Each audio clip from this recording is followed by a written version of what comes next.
From the 17th to the 20th century, we'll discover how much our favourite dances tell us about the nation's social history. From money and morals to sex and snobbery, you can find it all on the British dance floor.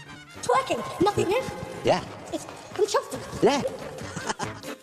We'll visit fancy ballrooms to see how the other half dance, and factory floors to find out what the rest of us got up to. Moira, I think Len's wiggling his hips. We'll dress to dance in perfect period style. I'm a certified candy for a lot of the ladies. From the tips of our toes to the tops of our wigs. And each episode we'll experience the era's most iconic dances for ourselves. Then back to when the hell are we ever going to get together and link arms? The next bit, you've got to get the tension between you. As we learn them for a grand finale, where we'll be dancing cheek to cheek.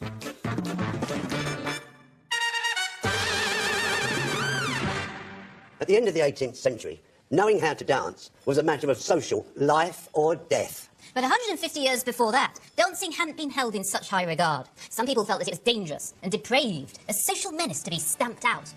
So what was it that lured so many people onto the ballroom floor? And how did dancing go from being the work of the devil to high art?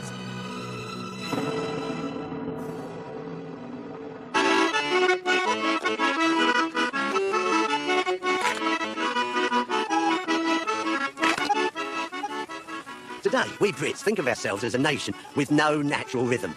We're more bad dad dancers than kings of the dance floor, with a few honourable exceptions, of course. But in the 17th century, things were very different. Then we had a fearsome reputation for dancing, and foreign visitors commented that all of us, rich and poor, young and old, loved to dance. Dancing was absolutely central to our everyday life. Instead of being a historical curiosity, this would have been a common sight in villages throughout the country. Back then, we really were a nation of dancers. Get on your dancing shoes. And the simple reason for dancing's universal appeal was the promise of romance.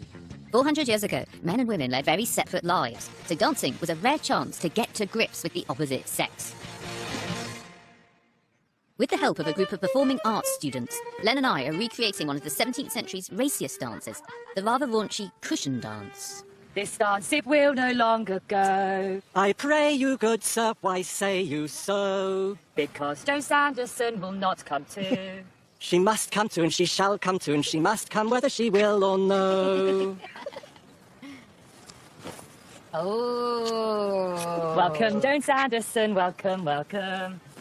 Prinkin' Franken. Now, you may think that the cushion dance is really pretty innocent, but 400 years ago, to some people, it did cause a real problem. The opportunities for nice young ladies and gentlemen to flirt together, to touch each other, was so tightly controlled that to more religious and conservative members of society, the cushion dance represented danger. They saw it as foreplay between unmarried men and women. And one 17th century critic said that the cushion dance was amongst the pretty provocatory dances used to attract their clients by prostitutes. Whatever the killjoys said, the cushion dance remained a firm favourite. And you can see why. How else could you get your hands on the prettiest girl? Or the handsomest boy in the village? We've got to get down.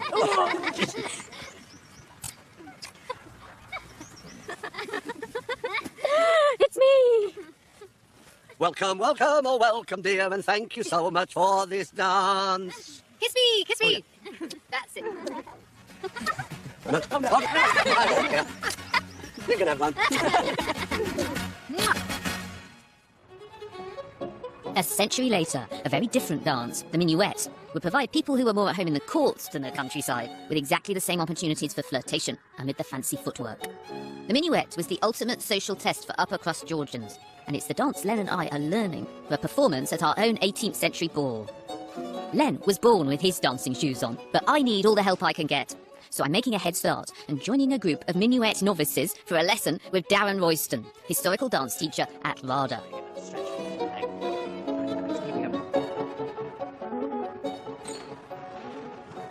Hello.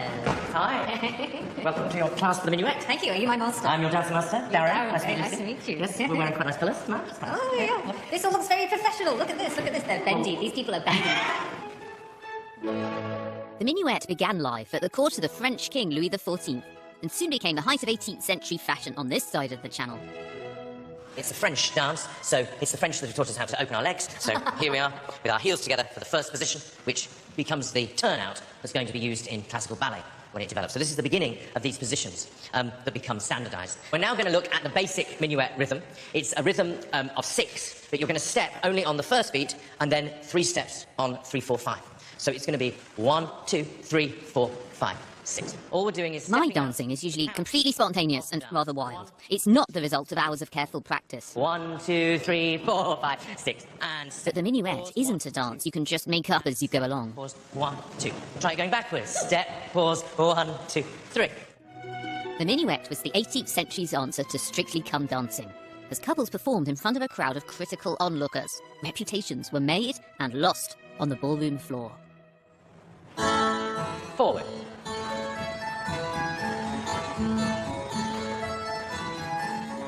Backwards.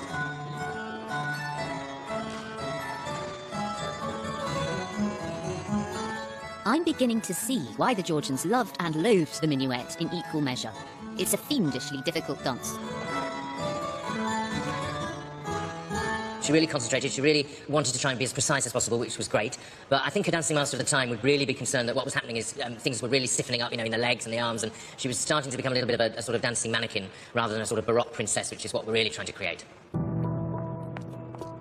It's a minor miracle that the minuet did conquer the British ballroom, because 100 years before its heyday, dancing, particularly with a cushion, divided the nation. In 1633, one of the staunchest critics of dancing, the Puritan William Prynne, published his doorstopper, Histromastics, a furious attack on the theatre and on dancing.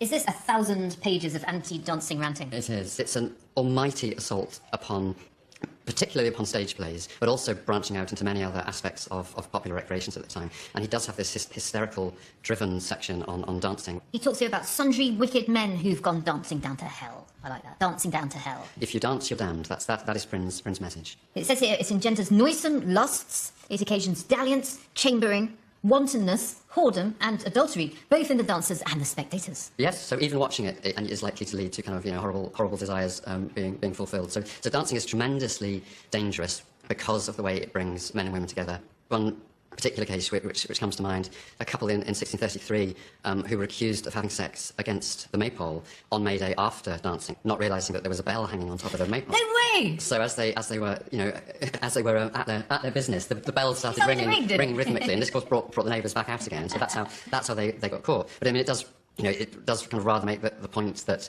there were connections between dancing and sex, and it's a perfect case for a Puritan. Isn't this fantastically like the Daily Mail banging on about young people drinking Alco Pops? It is. I mean, you see these things coming back again and again. The dangers of youthful exuberance, and specifically the dangers of youthful exuberance when connected with dancing, and at times of particular tension, whether it's social economic tension or religious tension, it is very often one of those things which flares up as a concern. This is dangerous. I mean, raves in modern times or rock and roll dancing. I mean, it's there throughout time, I would say. Prynne's book caused a sensation because it was read as a thinly veiled attack on King Charles I and his wife, Henrietta Maria, who was known to enjoy dancing in court masques. And Prynne paid a terrible price for his implicit criticism of the royals. He was imprisoned in the Tower, and for good measure, his ears were chopped off too.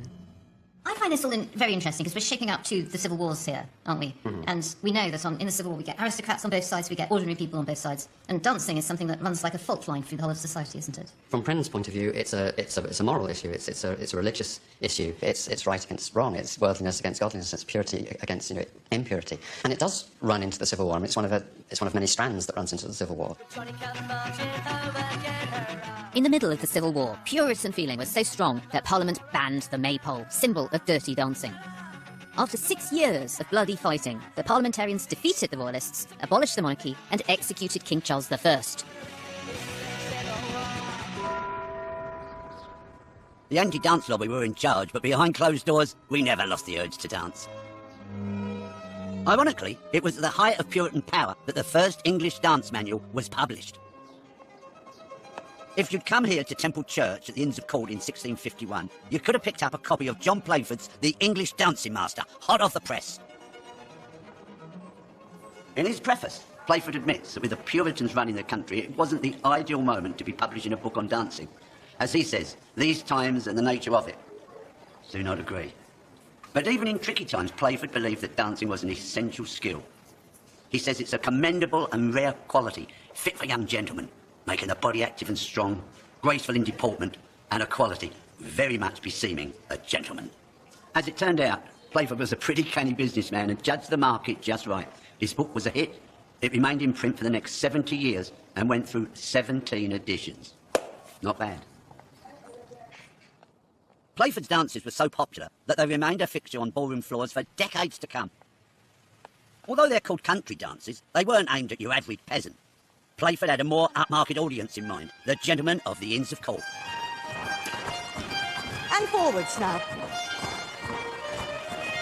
Hello! Do join us. Oh, well! I'm going to learn one of his dances with their 21st century equivalents, a group of young barristers, in the same spot it might originally have been performed. Oh, that was lovely.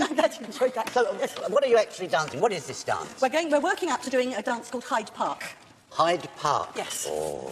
So, it's from the early edition of Playford's English Dancing Master. May I join you then? Well, it'd be lovely to have you. Oh, I'd yes. love to. 4 ladies and 4 men. Well, so we need to... Well, 3 men and a boy. Oh, yes, of course. So, I don't know if you'd like to dance with the lady next to you. Yes, it'd be my pleasure. OK, and we've got another couple, I think, there, and another here and there. So, it's a square set, and the head couples will stand one with their backs to the... I'm going to be a head couple, I think. There, and the other head couple case. facing them. And you're on my right. And put your lady on the right-hand side always, and the side couples on the side couples. So, that's the square set. Lovely. I would suggest you hold hands. Yes. You turn slightly out. Now, gentlemen, could you offer, like Glenn has, offered your hand, so palm up? Always give the girl the upper hand. That's what they have through life. Very good, yes. Honour your partners. Head couples.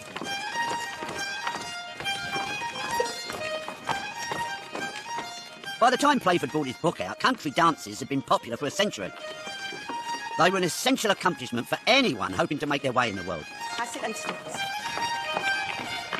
Now the change. Past each other and through the arch. The reverse.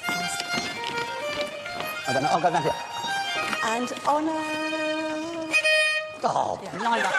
And these people that are learning to dance are barristers. Is that the sort of people that would have wanted to learn to dance? Oh, definitely. They would have been the gentlemen from various landed families from all the shires of England, and coming to London meant that they could take lessons with the best dancing masters, as well as going to good riding schools and fencing schools. There was a sort of a status symbol. Definitely, If you could dance well, or if you knew lots of dances. Yes. How popular were these Playford dances? They started as an English vernacular form, that's what I would call them, for all society. They're not folk dances, they're for everybody.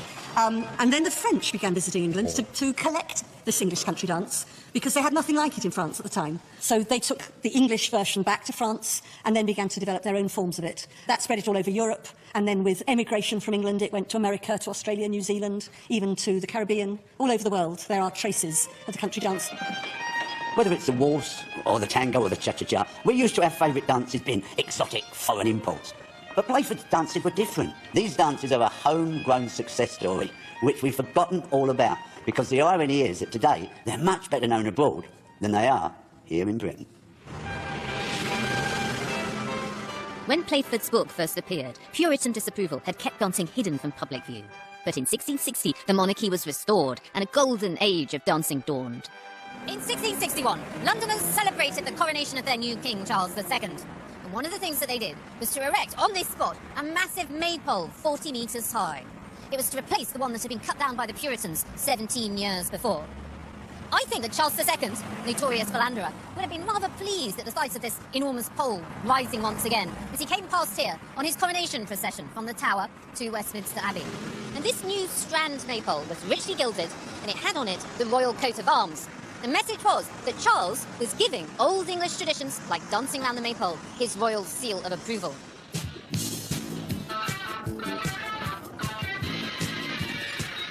At Charles's new court, dancing took centre stage, and the king was the peacock of the ballroom, strutting his stuff in the latest French fashions.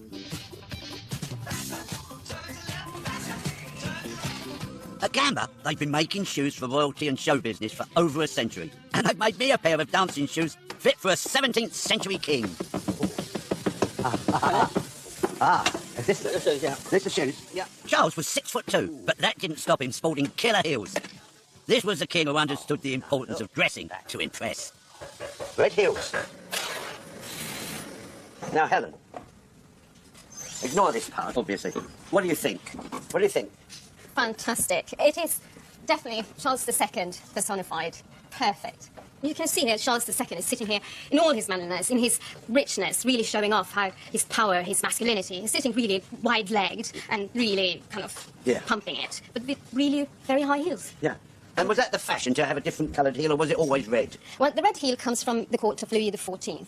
Around 1670, he ordered all the courtiers to wear red heels as an identifier that you were part of his circle. Were they made in those days to a similar, in a similar way, or were they different? Well, and at the time, they wouldn't have had the shank. A shank is a metal band in the sole that distributes the weight. So when you have a heel like that and you haven't got the shank, you can't really put all the weight on the heel. Oh, right. So you have to move... Pitch forward. Yeah, because otherwise they would collapse. So the heel would just go backwards. So they were all mincing around, more or less, on the balls of their feet. Yeah. You're sort of, you're sort of mincing along Yes. a little bit. Yeah. Exactly. And I guess they were ideal for dancing the minuet or whatever. Absolutely. Yes. Because you had to move much more on the toes, or on the balls of your feet. I must say, just wearing them here, there is a sort of a grace and an elegance about them. Exactly. You and stand you differently. stand somehow. Yeah, exactly. Yeah. Your posture. I think they should resurrect this style and get rid of the trainers and let's get into these. I can't get over admiring my calf. And yes, well, that's also because the heel, as we know, makes your legs look longer and the calf's much rounder, which was a really attractive feature in men at the time. If back then your calves weren't very well developed, was there a way of disguising that? You could always improve on nature, and you could, stuff a little bit of wadding down your socks or stockings and give that rounded, desirable effect. I would probably have to do a bit of wadding or something in my cod case, rounded off nicely. During his time in exile, Charles had stayed at the French court, where he'd taken inspiration from his cousin, the dance-mad King Louis XIV. Louis had elevated dancing to a high art, and his most accomplished courtiers weren't just expected to master the correct steps, but to convey their deepest emotions through dance. Ricardo, is it right that, as a courtier, there are some things I can't express to you if we meet on the stairs or in a corridor, but I can express them when we're dancing? Absolutely. They were so crushed by all these rules of etiquette, how to hold your arm, how to bow deeply if the person you're bowing to is much higher in hierarchy, etc. With dancing, they could let their head down, because you not only could express yourself a bit more, you were expected to. So how am I, as a 17th century courtier, going to express my passions? What kind of passions can I Well, show? You just said exactly the wonderful word, according to Descartes, the emotions were passions. Dancing is nothing if you just consider steps. You have to express yourself with the eyes, face, gestures, and convey your passions to the audience. For instance, if you talk about the courante, in one single step, I have at least two emotions. In one single step, that's one bar line. The courante step, you raise majestically, but you slide as if sighing. So this would be, for instance, Louis XIV saying, I have the power, but I'm susceptible to falling in love. Cupid is my master. What about something tragic and passionate and maybe melancholy? Okay, Sarabande is the dance for you. It's pretty intimate. That is the moment to show off your most inner, deep, secret passions and emotions. They're going to reveal my true soul to them now. Oh, yes. What story should I be thinking about to get myself in character here? The dance we're going to be doing is the Entrée d'Orphée. The story is Orpheus going to hell, trying to rescue Eurydice. So the lyrics say, Dieu des enfers, hélas, voyez mes peines, God of hell, please see my suffering. The one that I love remains chained by you. So we need to be channeling Orpheus. You're going to use your best rhetoric translated into dancing and beg for Eurydice, beg. And you have to be pretty convincing. And sing. Raise, 2, 3. Sigh, 2, 3. And 3 steps, determination. Hesitation. No. 2 and 3. Oh, yes. 1, 2, 3. And sigh, 2 and 3. 1, 2, 3. Steps. 1, 2, 3. Hesitation. Inside foot. Outside foot. Sigh. 3 steps. Hesitation again.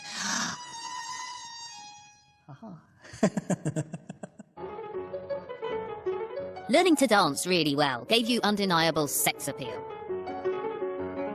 But when the diarist Samuel Pepys and his wife Elizabeth let a dashing young dancing master into their house, they discovered a darker side to the passions dancing aroused.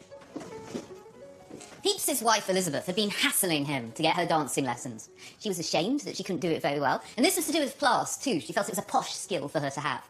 So Pepys engaged a dancing master called Francis Pembleton. Pepys described him as a pretty neat black man, but in the 17th century this just means that he had dark hair. In no time at all, Pembleton was in the house twice a day giving lessons, and Pepys was getting jealous.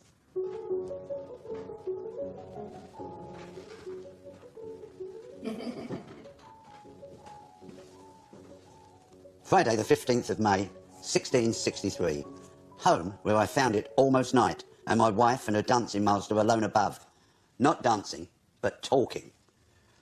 Now so deadly full of jealousy I am, that my heart and head did so cast about and fret, that I could not do any business possibly. Now, Pepys knew that dancing masters had a dodgy reputation. One 17th century play describes how they'd be handling your thighs and seeing your legs as they positioned your feet. But I am ashamed to think what a course I did take by lying, to see whether my wife did wear drawers today as she used to do, and other things to raise my suspicions of her. Luckily for Elizabeth, she was wearing drawers. Pepys was proved wrong, but that didn't stop him from continuing to spy on her. Sunday the 24th of May, 1663, at church. Over against our gallery I espied Pembleton, and saw him leer upon my wife all the sermon. And I observed that she made a curtsy to him on coming out, without taking notice of me at all. By this time, you do get the sense that Elizabeth was maybe teasing her husband, winding him up by flirting with the handsome dancing master. Eventually, Pepys exploded with rage and he put his foot down. No more dancing lessons. For the next 2 centuries, dancing masters played an indispensable role in polite society, but they were often regarded with barely disguised disgust. Many of them were French and were seen as sleazy foreigners who would take any opportunity to get up close and personal with their pupils. These dodgy Lotharios became favourite figures of fun, mocked for their ridiculous hair, their excessive frills and their heavy makeup. The complaints about 18th century dance masters sounds pretty familiar. You know, sometimes my colleagues have thought I was being a little bit camp, a little bit over the top. However, compared to those poor 18th century dance masters, we've got it easy. You know, back then, they were called the scum and the dregs of the earth. Liberty. And 1, 2, 3, 4, 5, 6. And you do it so dainty. You do dainty. You are, no, you are. You've got that dainty look. But it still has dainty in the feet, but stronger in the upper body. By the beginning of the 18th century, anyone who was anyone had to know how to dance a minuet. We'll be facing our own trial by minuet at our Georgian ball. So dancing master Darren Royston is trying to rein in my more flamboyant tendencies. 1, 2, 3, 4. Now, no, I won't. You're presenting too much. Yes, I'm going, look at her. Exactly. You're going to be able to do that later in the dance. Oh, good. But at the beginning, it's all very collected. Yeah, once I think about the hands, of course, the feet go straight out. Let's forget about the hands for a minute. Yes. Let's go back to the feet. 1, 2, 3, 4, 5, 6. Think of a turn out. Think of the vertical. And 1. Stay where you are. And now do a balance to the right. So balance and balance. But you still have to, because this is la belle dance, the noble dance, you have to keep everything in its first position. So if you were doing this, you'd be called grotesque. Okay, because you would actually turn it. I hate that if that's it. Look at him. It's because, so you have to keep that openness to show your nobility. Yes. So, and remember, the mirrors are there in Versailles for Louis XIV, so you've got Yes. this whole idea of seeing yourself. Oh. So you step, keeping that openness with the legs. Are there going to be other people doing it at the same time so I can be... Oh, good, because then there's no one comparing. Because it's the dance where the two people are being tested. I thought there'd be all these lovely floaty people. Well, they are around, but they'll be criticising you. Liberty. Do you know what that's like? No, I've only been on the side where we do the criticising. And 1, 2... Ballroom dancing is all about keeping your feet perfectly parallel. So learning to turn them out feels completely unnatural. I'm so lucky I've got Darren here to hold my hand. On the side, Yes. right and behind, side, front, and right. Keep going that way, double do that way. You have to be up on your toes. Right. So you step, turn, and step. That's it. Except you have to Always- always be always- in always. a noble style. That is the vulgar grotesque I way. love the words. The grotesque and the noble. I'm going to leave it to you people to decide which I am. Very good. Now, shall I show you some hopping minuet steps? No. It did get quite stressful for him, really. It's very different to what he's been doing before. And, of course, you know, he's on show. The legs are on show in this time. It's not, that's what's important. So he's going to have to kind of really practice that. Dancing masters at the time might have sort of called it dancing grotesque, you know, because he's turning the legs the other way. Once, the country had been split between those who danced and those who didn't. But by the 18th century, dancing had lost its dubious reputation. And a new sensation of the age, assembly rooms, were opening up the ballroom floor to more people than ever before. When the rooms here in York opened in 1732, they were the most magnificent in the country. When York Assembly Rooms opened, the subscription to belong was £25. That's £2,000 today. But you could also, for sixpence, sneak up onto this roof in order to look through the window and spy on what was going on down there. And what they saw through this window was pretty much a revolution on that dance floor, because this was Britain's first purpose-built public space for dancing in. It was public in the sense that admission didn't depend on your title or who you knew. It all came down to your ability to pay. So this was a little step towards democracy in dancing. For this totally new type of gathering, the architect Lord Burlington designed the first neoclassical building in Britain. Burlington's brief was to create a room 90 feet long, with somewhere for taking tea, somewhere for playing cards, and a pissing place. Other than that, he was allowed to do whatever he wanted, so he modelled his masterpiece on an ancient Egyptian hall, adapting it to the Yorkshire weather with the addition of a roof and walls. Everyone who aspired to be anyone was eager to bankroll the project. So all of these people together paid for it to be built? Yeah, raising about £6,000. Yeah. And how would you characterise these people? They're not all dukes, are they? There are 5 dukes, a dozen earls, but half of them are general merchant adventurers or trades. Dr. Cook, for example. The Thompson family gave as much as the Burlington family. They were traders mostly in wines. A plain gentleman, look at him, yes. Richard Lawson, just a gentleman. Would you say that this represents a sort of opening up of Georgian society, a collapsing of the hierarchy? I think it's a wonderful egalitarian approach to assembly, to allow people to aspire. From Newcastle to Newmarket, Bath to Birmingham, assembly rooms became a fixture of every Georgian town. Dancing was only part of the draw. Alongside the minuetting, there was plenty of meeting and greeting, and wheeling and dealing. What's all this in front of the columns, though? This isn't here anymore. These benches were originally hard up against the wall. Right. And that was the big problem at the beginning, because most people sitting on the benches They couldn't see. They couldn't see what was going on. The columns are in the way. But more importantly, they could not be seen.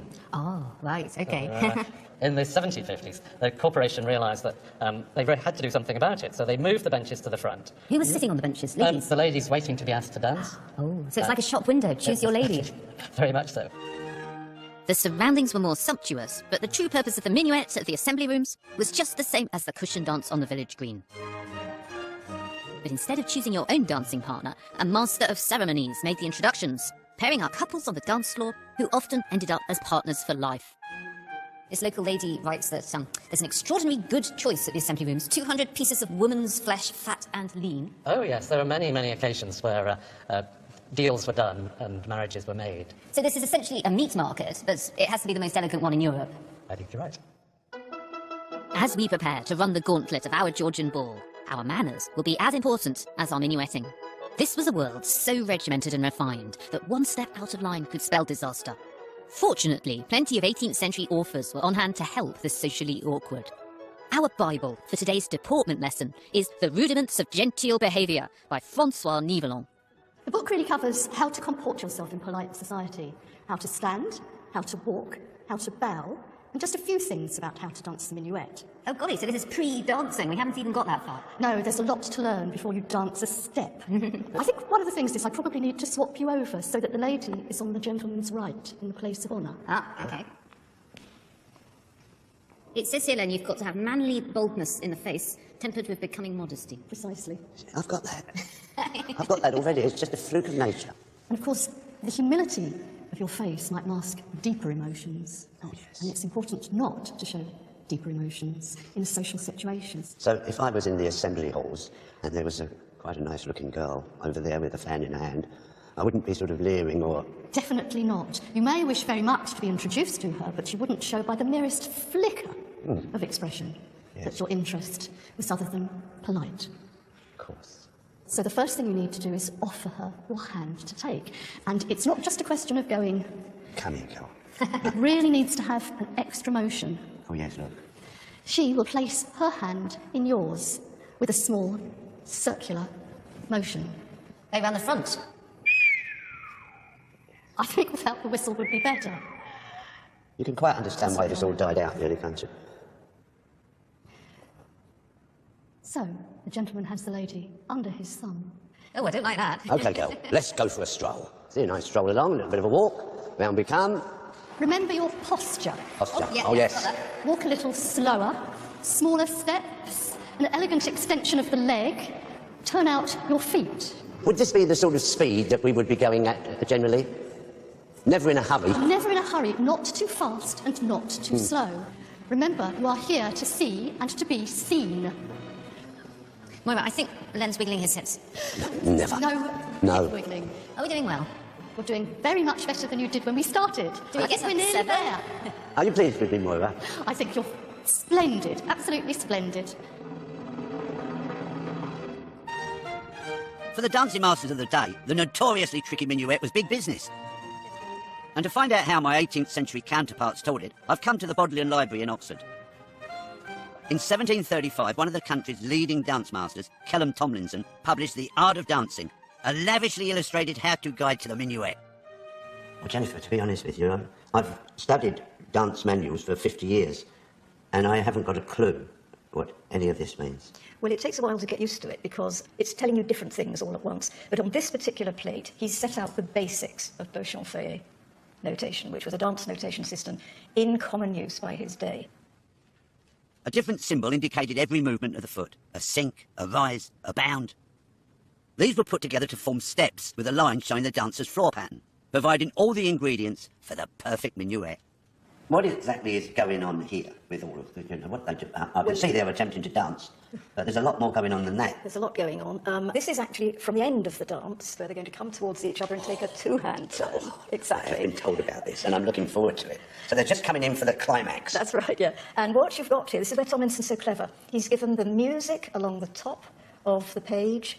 He's, so that you know how much music is required, he's written along the floor in Beauchamp-Feuillet notation. So you see that they're going to come in and make a circle before turning to face the front again to make their final bows and curtsies. And you'll see that they're making very close eye contact. This dancing was very, very subtle. The only time you made physical contact with your partner was when you took hands. You know, they look so comfortable in their faces, you know, so calm, but I would imagine that their hearts are pounding at this point. Oh, I think so, because apart from anything else, this dance was danced one couple at a time, with everybody else watching, and probably passing snide comments as well, if they didn't like either of the dancers. My expectations were that seeing this book would help me in my quest to do a fantastic minuet, but I think, actually, it's just filled me with dread, because there is so much to it. That is a very 18th century reaction, and in fact, in the end, people had a love-hate relationship with this dance because they knew they had to dance it well. They did not like the amount of work they had to put into it or the fact that it was quite complicated. And particularly in the English ballroom, there was huge problems getting men to get up and dance the minuet. And we can see why. Yes. We've got just one dance class left before we show off our minuet in public. And at long last, I can get my hands on the ginger to my Fred.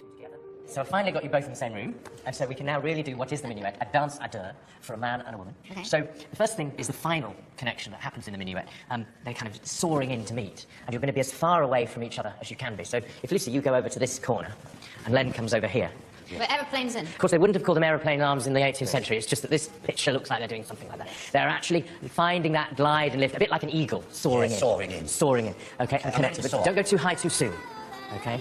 And back. Then you're seeing each other. You're starting that exactly, and just as you've done that... No, but you've got to go round. Exactly, you've got to resist that temptation. Yes. And as you see, that lift is going to start low down. So we're going 1, 2, gradually lifting, 2, and by 2, you need to have landed on his arms. Oh, so as you're... It's pretty quick. And Lucy, you never turn your back. Never turn your back on Louis the 14th. Never turn your back. Guillotine, honestly, no. So that's the technique now, is always to keep your eyes on your partner. What I'm going to teach you now is the Z pattern. Right. This is the most important pattern in the minuet. It's based on the serpentine S, so you're making an S shape. But how the dancing masters taught it is by telling people to make a Z, because then it was very clear. It's almost as if this is a river, and you're going to cross it, so you can't swim, you've got to stay dry. Now you're on the edge of that shape. You want to cross, but you've gone into the river there. See what I mean? So you stay on a very straight line. straight. And now you're going to cross the river because of the bridge all of a sudden. Yes. Okay, and the bridge is here. So as you come, you're meeting each other straight. That's it. You don't touch, you just pass. And you don't turn your back on your partner, so you keep turning that way, till you get to where Lucy was over there and where Len was. Now, crossing, 1, 2, 3, 4. That's it. Good. Yes, that's it. You keep going. You're going to part again. And then back to your When the hell are we ever going to get together and link arms? The next bit. You've got to get the tension between you here. Oh, yes. The shape of it has to get that going. 1. Yes, looking at each other. Moment. Yes, feel that tension, the space, the distance. Yes, now we can see it. Yes, lovely. Now you want to meet her, don't you? Yes, I do. I can't wait to get my hands on her. And you're only allowed to get one hand at a time. And it's my right one. It's the right hand first. So we go. Around. You're going to offer your right hand. You could take right hands. But it's more... But the most genteel is you're just linking wrists. The minuet might look terribly formal and frigid, but like all dances, it was designed to bring courting couples together. And now the two hands that you practiced earlier. In a dance with scarcely any physical contact, imagine how thrilling even the slightest touch of a hand would be. 3, and round, opening up, 1 backwards, 1, 2, 3, 4, and step, 2, bow. So that's the whole dance? That's the whole dance in the version we're going to do. It could go on longer, you could have more. Okay. No, don't. The Z pattern is like the chorus that you have to get right. Everybody's watching how you organise your space. Okay, so that was quite a momentous moment, having Len and Lucy together, because, of course, we've been training Lucy up, and, you know, she's so wanting to get the steps so precise that, of course, I think it was a bit of a shock then, with Len so fluid, putting the two together. I'm a little bit worried, because they've both got to think about the space that they're dancing in and not lose sight of each other. Both of them had to really work hard to keep that idea of the space of where they were dancing. When it came to cutting the perfect figure on the ballroom floor, a Georgian lady's secret weapon was her wardrobe. I feel pretty, oh so pretty, I feel pretty and witty and bright. Her dresses were ingeniously engineered to enforce the rigid posture demanded by the minuet. Breathe in. I've straight-laced myself as opposed to cross-lacing, because cross-lacing is easier to undo and therefore it's only used by prostitutes. Quite right. And also, you've got a back-laced corset, which is very much a symbol of the upper classes, who would have required a servant to have done this job for them, of course. What's the next layer? OK, we need one final addition to your corset. OK. We need to include one of these. This is the busk. That one's rather beautiful. It looks carved like a totem pole. It is. This would have been carved by a lover for his fiancée, perhaps. That's rude. He's saying, I want to be between your breasts. Very possibly, but perhaps we could interpret as, I'd like to be close to your heart. Oh, OK, that's nicer, yes, OK. So he's put a lot of effort into doing that. He has. You've got hearts carved into this part here. We've probably got her initials there at the front. That would be stuck down here. So. It would. There'd be a sleeve that it runs into, and this is going to mean that you can't lean forward at all. There's something a bit S&M about all of this, isn't there? It's about inflexibility, and all about creating that wonderful, graceful line that you will be cutting on the dance floor. That's the way to look at it. Petticoat time. It is. Right. Coming through. And this is going to be the one that's actually visible to the public. So even though it's called a petticoat, which we traditionally associate with being an undergarment, this is very much made to be visible and on display. Now, these sleeves seem a funny shape. They're not straight like normal sleeves, are they? No, they'll feel quite different, set a bit further back and with a bit of a curve in them, which is all, again, trying to help give you the right posture for creating, again, that fine line and elegant appearance. It's like some cruel ballet master has taken over the world and is trying to get everybody to stand like that, right? Yes, it's all about posture and having your shoulders back, correct deportment, and standing elegantly. I'm embarrassed that poor Hannah's having to get so intimate with me. Here we go. Yay! That's it. I think I look pretty fabulous. And I think a lot of people would think that the Georgians should look paler than this, more sort of pale pinks and baby blues. I think that's a common misconception. This was about making a statement of wealth, but also bearing in mind the candlelight by which they would be dancing. You needed really gaudy fabrics and distinctive contrasts to actually see all that detail. And look at this little sparkly sequins that are set into it. That must have glittered in the light of the candles. Our day of judgment has finally arrived. Lucy and I are debuting our minuet at our very own Georgian pile, Zion Park, where we're hoping to pass muster with an audience of expert minuettiers. Ooh, look at you. Oh, yes, very George III.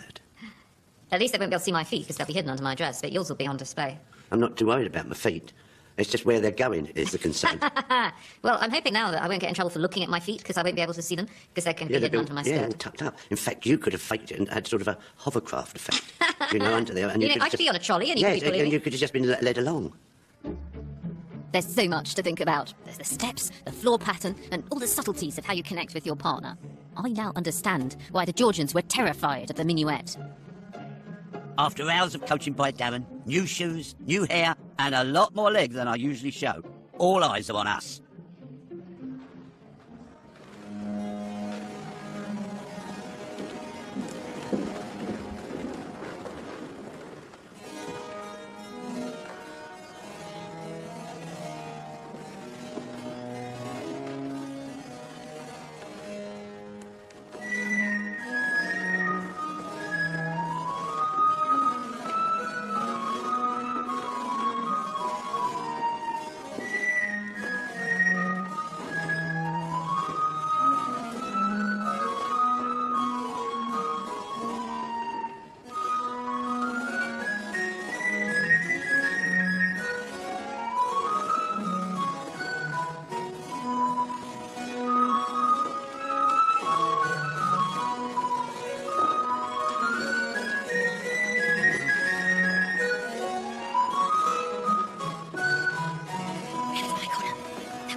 Thank you. We got all the way through! I don't know where I was.